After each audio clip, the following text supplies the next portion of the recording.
Cak kuih tiaw macam mana nak goreng baru tak melekat kuali. Dan kuih tiaw tak senang putus. Richard tunjuk sekali cara dia. Buka api, panaskan kuali selama 30 saat. Kecilkan api, masuk minyak. Masukkan udang dan besarkan api.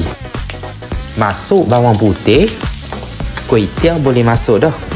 Guna 3 step ni untuk goreng kuih tiaw. 1, 2, 3.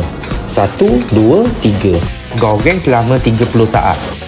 Okey, boleh masuk sos cak kuih tiaw dah.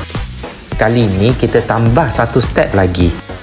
Lepas ni goreng dengan step yang sama selama 30 saat juga. Okey, berhenti sekejap. Kita masukkan minyak sekali lagi. Tunggu minyak sudah panas, kita masuk telur steak. Telur gaul sekali dengan kuih tiaw. Cara goreng kekalkan sama Goreng selama 30 saat juga. Ikut cara goreng yang Richard tunjuk ni, kuih tiaw tidak senang untuk putus. Tauge dengan kucai boleh masuk dah. Last sekali masuk kerang. Kerang jenama shopper ni pilihan utama Richard. Lepas masuk kerang, goreng lagi selama 10 saat.